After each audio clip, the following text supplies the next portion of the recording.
Este mundo no llega a ser tan pequeño a la hora de hablar de relatos de miedo. Cada parte de este mundo siempre tiene ya sea un mito o historia de terror que llega a helar la sangre para los habitantes que suelen narrarlas. El día de hoy, como fue hace un par de años, se llegará a narrar varios relatos de terror, con la diferencia de que no se limitará a mi país de origen. Sin más interrupción, comencemos.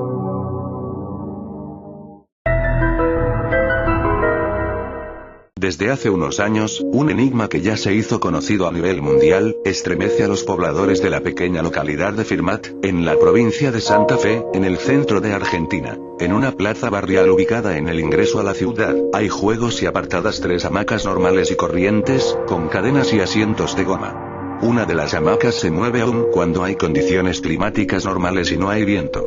Las otras 2 se quedan quietas. Y así van alternando. Hay momentos en que una se mueve mucho, como si alguien se estuviera usando todas sus fuerzas y las otras se quedan quietas. Llega a 2 o 3 metros de recorrido hacia atrás o adelante. Algunos creen que se trata del espíritu de un niño que murió trágicamente en el lugar. Otros dicen que se trata de un fenómeno ambiental o físico. El caso es que ya sé sin viento una hamaca del parque de juegos para niños no cesa de moverse sin que nadie la empuje. Las hamacas que se mueven sin que nadie las empuje es un enigma que ha cruzado fronteras. Investigadores de todo el mundo han visitado la localidad de Firmat a fin de establecer cuál es el factor por el cual las hamacas no dejan de moverse sin alguna persona la manipule y otra hamaca se queda quieta. Han llegado a ponerles una turbina de viento delante y el fenómeno seguía. Las personas de todo el país, y del mundo también, se agolpan para ver a la hamaca moverse. Muchas veces sin resultados ya que los movimientos comienzan sin que nadie lo espere. Sin siquiera un poco de brisa las hamacas se mueven alternadamente casi continuamente desde julio de 2007. Aunque no sucede durante todo el día sino en determinados momentos. Hace 20 años en la zona se construyó un nuevo barrio llamado La Patria. Durante las obras un niño quedó atrapado en los cilindros de desagüe. Años más tarde la hamaca comenzó a moverse dejando a todo el pueblo estupefacto. El fenómeno paró por un tiempo y luego comenzó nuevamente. El espíritu del niño es quien mueve la hamaca, para que nadie lo olvide, dicen los lugareños. Son 3 hamacas una al lado de la otra, pero al lado las otras 2 se quedan totalmente quietas.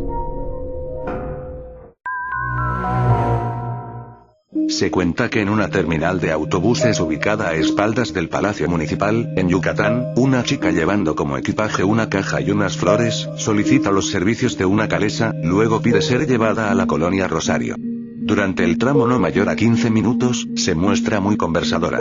Al llegar a la dirección indicada, paga con un billete de 200. Debido a que el viaje solo cuesta 20 pesos, en ocasiones los conductores no completan la cantidad a devolver, así que ella les pide conservar el dinero, con la condición de volver al día siguiente para transportarla y traer su cambio. Al día siguiente cuando van a buscarla, los recibe un hombre, asegurando que ahí no vive muchacha alguna. En la plática, descubren que descripción física de la viajera corresponde exactamente con la de una chica que se colgó de un árbol cercano 3 años atrás, debido a que no pudo soportar la trágica muerte de su hermano en un accidente. Incrédulos a tal afirmación, los prestadores del servicio sacan el billete como prueba de lo ocurrido, pero este no es más que una simple hoja. En otras ocasiones, después de pagar los servicios de la calesa, con el billete de 200, este se convierte en un hueso, pero a final de cuentas, en ambos casos, los cocheros caen enfermos, después de darse cuenta que llevaron una pasajera fantasma en su calesa. Las apariciones del espíritu de esta mujer suicida, son más comunes en 31 de octubre y durante el aniversario de su muerte. Ha sido visto tanto por caleseros como policías, por lo que han llegado a afirmar que la razón de su penar corresponde al arrepentimiento de lo que ella hizo y que hasta el día de hoy le impide encontrar la paz.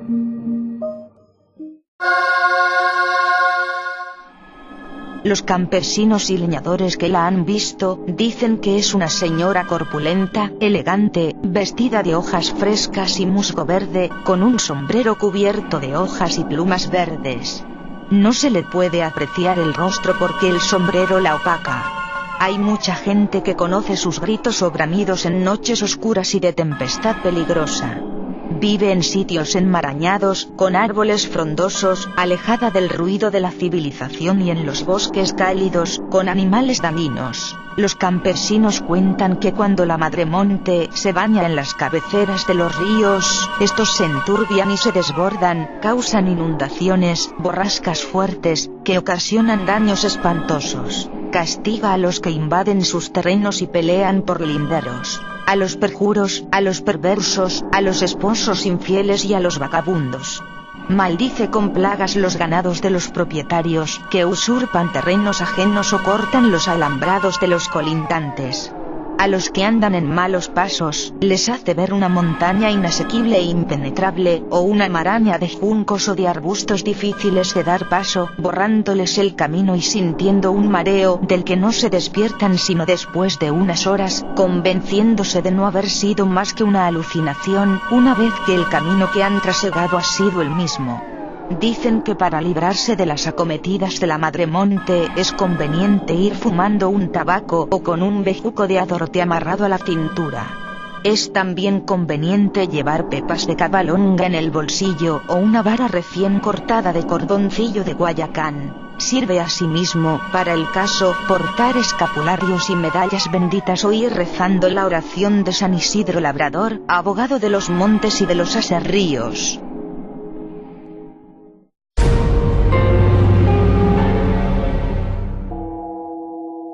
Tal vez no existe un sitio fijo para esta leyenda urbana, que circula en distintas provincias argentinas, y con algunas variantes entre quienes la relatan.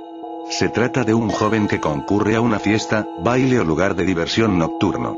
En el lugar conoce a una bella muchacha de vestido blanco de la cual se enamora a primera vista y baila toda la noche. Al terminar la fiesta se ofrece a acompañarla hasta su casa y le presta su abrigo para protegerla del frío. Al día siguiente, el muchacho vuelve a la casa de la joven con intención de verla nuevamente y es atendido por los padres de ella, quienes con sorpresa y estupor le informan que la muchacha ha muerto 1 o 2 años antes.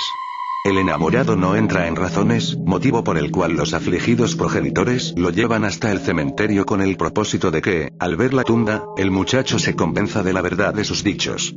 Al llegar a la tumba, la estupefacción estalla en los tres, al descubrir que sobre la lápida descansa el abrigo que el muchacho le había prestado a la joven la noche anterior.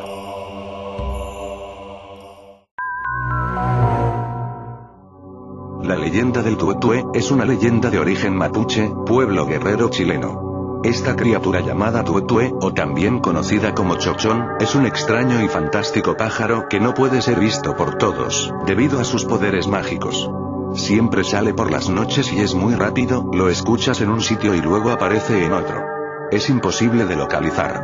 El tuetué es el resultado de la transformación de un brujo maldito que por las noches sale a volar. Según los mapuches, a quien le canta el tuetué está irremediablemente condenado a morir, está formado por la cabeza de un brujo que se desprende de su cuerpo mediante la utilización de un extraño ungüento que se aplicaría por alrededor de su cuello. Y que para poder volar, utilizaría sus orejas a modo de alas.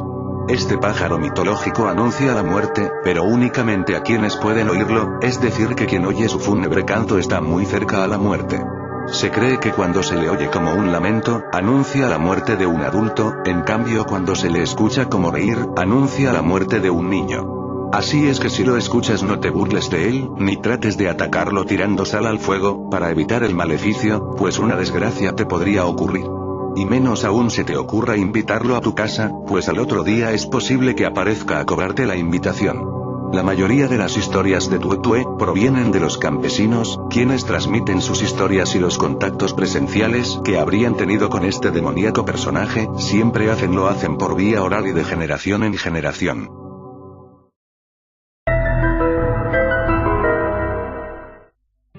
En un pueblo de México nació el mito del hombre que se enamoró de una bruja. Su amor era tan grande que llegó a pedirle matrimonio y vivieron juntos, eran felices durante el día, pero en las noches ella salía de manera inexplicable mientras su marido se encontraba durmiendo. Nadie sabía hacia dónde ella iba y él nunca se habría dado cuenta hasta unas noches que se despertó y logró ver que su mujer no se encontraba a su lado como debía ser. Miles de explicaciones le pidió para intentar aclarar la situación en su cabeza, y lo que menos pensaría es que se trataba de una bruja, pero era verdad que a veces se comportaba de manera extraña y ya nada tenía sentido. Una noche, su mujer salió como las demás, pero esta vez, él se había hecho el dormido para poder seguirla en su camino incierto. De pronto se vio en medio del bosque y allí perdió su rastro porque ella se había convertido en una lechuza. Al darse cuenta de que alguien la estaba siguiendo, con esta nueva forma ella subió a lo alto de un árbol para poder observar a su presa, y entonces se dio cuenta que era el hombre que había pedido su mano en matrimonio. Cuenta este mito, que no se volvió a saber de ella por los pueblos cercanos, ya que al haber sido descubierta tuvo que irse para otra parte porque no quería ser quemada en la hoguera, y lo más temible es que tampoco se volvió a saber del hombre que la amaba. Algunos dicen que ella directamente acabó con su vida en ese momento, otros dicen que lo dejó marchar pero estaba confundido y no encontró el camino. Lo cierto es que no logró salir del bosque aquella noche y no se encontró su cuerpo. El sombrerón es descrito como un hombre de bastante edad, que siempre va vestido de negro. Un sombrero enorme del mismo color le cubre buena parte del rostro, mientras monta un caballo enorme. Algunos aseguran que lleva 2 perros negros y muy bravos con él, sujetados por gruesas cadenas. Casi siempre está en silencio, observando con su siniestra mirada los llanos por los que pasea, para cazar a algún viajero incauto o castigar a los viciosos. Algunos testigos que se encontraban en el campo de noche, aseguran haber sentido cómo se les helaba la sangre al verlo a la distancia. Tan pronto como el sombrerón se fijaba en ellos, azuzaba a su caballo para perseguirlos por el monte, gritando unas palabras que les provocaron terror. Si te alcanzo, te lo pongo. Cuando uno se ve perseguido por él, lo más prudente es correr lo más rápido que le sea posible sin mirar atrás, ya que si te da alcance estarás perdido. Una vez que te ha emboscado con su caballo, podrás notar que no es más un hombre de carne y hueso, sino un esqueleto que te observa penetrantemente bajo el ala ancha de tu sombrero para llevarte con él. A pesar de todo, son los borrachos, los tramposos y los jugadores empedernidos los que más deben temerle a este espectro, pues corren el peligro de ser perseguidos por él hasta la madrugada. Si bien el sombrerón es una leyenda muy popular en pueblos como Bolívar, Andes y Jardín, hubo un tiempo en que se le ha visto mucho por Medellín, la capital colombiana. El año era 1837 y un viento frío recorría las calles apenas se ocultaba el sol. Las personas se encerraban a cal y canto dentro de sus casas, aguzando el oído para escuchar cómo un poderoso caballo recorría las calles, dando relinchos espectrales. Por lo general nunca podían escuchar a su amo, pero a veces, si algún lugareño se atrevía a salir de las cantinas o a recorrer las afueras para cometer actos ilícitos, se dejaba oír una voz de ultratumba con el grito ya conocido por todos en la región. Si te alcanzo, te lo pongo. Si te alcanzo, te lo pongo. Se dice que también podían oírse los gritos estremecedores de esos pobres incautos, que eran atrapados por la aparición, a los cuales no se volvía a ver a la mañana siguiente. Si algún día viajas a Colombia y te apetece dar un paseo por sus llanos y pueblos, sigue este consejo y no lo hagas después del atardecer. Pues todas las leyendas tienen su parte de verdad y no te gustará toparte con el sombrerón.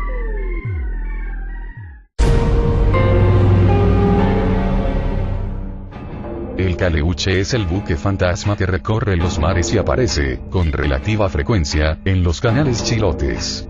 Navega tanto en la superficie, como en las profundidades. Pero jamás lo hace a plena luz del día. En las noches tranquilas, suele aparecer entre la niebla, mostrando las características de un gran buque velero. Profusa iluminación multicolor de brillo extraordinario, realza su presencia. A la distancia, es posible apreciar en su cubierta, bullanguera agitación y desde su interior vienen armoniosos acordes de flautas, cuernos, pitos y tambores y de muchos instrumentos desconocidos. Con la misma velocidad que hizo su aparición, desaparece borrado por la espesa niebla, que fluye abundante desde sus costados y que al desvanecerse, casi instantáneamente, no deja huella alguna de la impresionante visión. Cuando es perseguido por curiosos, malintencionados, suele transformarse en una escurridiza foca o en un gran tronco de árbol, especialmente de ciprés, que navega entre dos aguas o que se recuesta en las tibias arenas de la playa. La tripulación del caleuche está integrada por dos clases de navegantes. Unos son los brujos, que llegan desde tierra montados sobre el lomo de un caballo marino.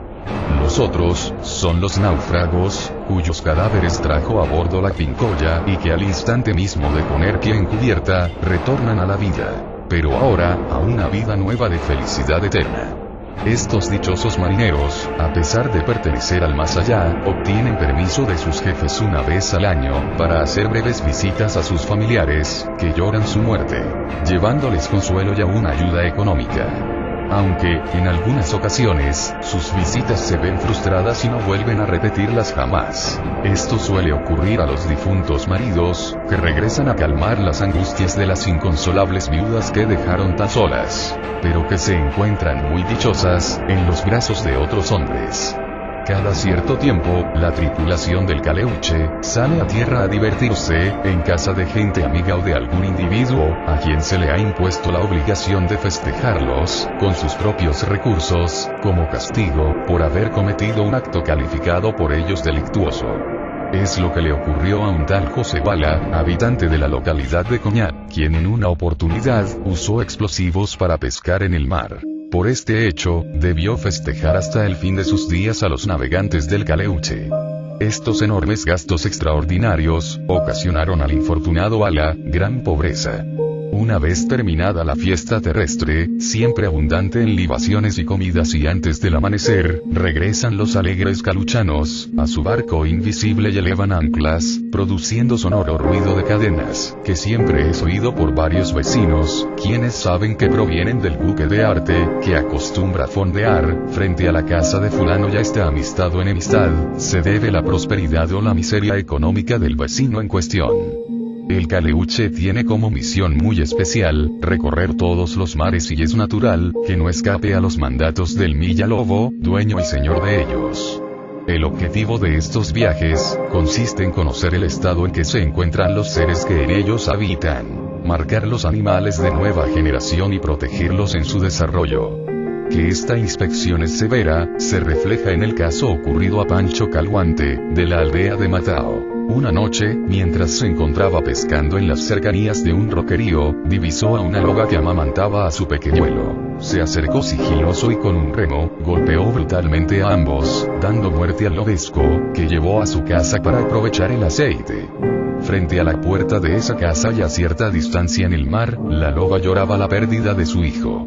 Al cuarto día de transcurridos los hechos anotados, 3 hombres vestidos de marinos, que dijeron pertenecer a la dotación del Caleuche, se presentaron, de improviso, en la casa de Calhuante, para manifestarle que la muerte que ocasionó al lobezno, la pagaría con la muerte de su hijo mayor, el que efectivamente falleció a los pocos días. Durante su recorrido por los mares, el Caleuche suele ayudar a las naves amigas a sortear las tempestades, conduciéndolas presuroso a puertos seguros, o remolcándolas a velocidades, que según los relatores, no admiten otra explicación. Esta interesante y compleja leyenda, cuyo origen podemos tal vez encontrar en los fenómenos de espejismo, etc., se presta a múltiples interpretaciones y desde diversos ángulos. La vida que aparentemente desaparece con la muerte, siempre retorna a una inferior, con los despojos materiales a una vida mejor y superior, con los esfuerzos logrados por la mente y que la muerte no puede destruir. Cuenta esta leyenda, que esta mujer empollerada, muy hermosa, se les aparece de noche en los caminos a los hombres imprudentes, que vienen tarde de los bailes y fiestas del pueblo. Cuando un campesino borracho se la topa, esta pide que la lleven en su caballo, y el ingenuo la monta en el anca, y se la lleva pensando que es su noche de suerte, pero es la sorpresa del borracho, que la bella mujer se transforma en un horrible esqueleto empollerado, que la hace pasar el susto de su vida, y de seguro que jamás saldrá tarde de un baile, o más aún, jamás irá a alguno.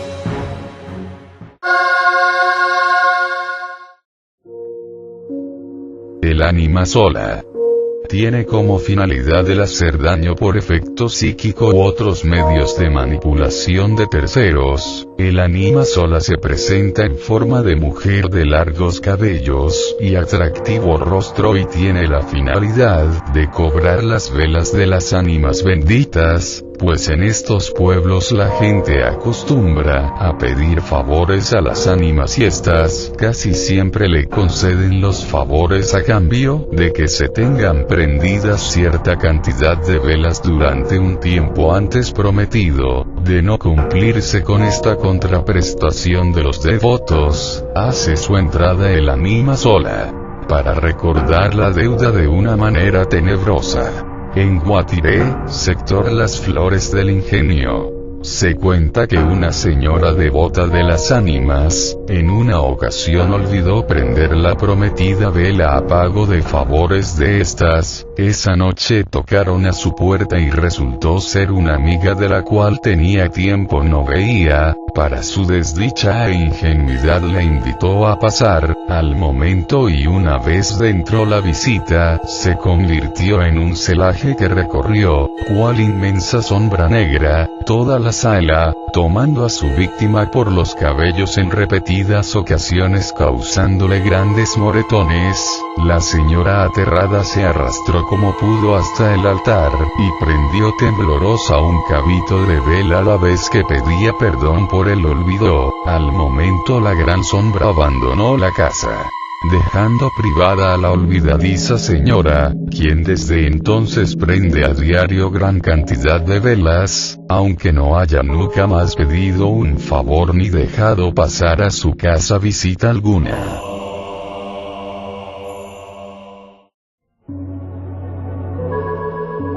Eso fue todo por el día de hoy.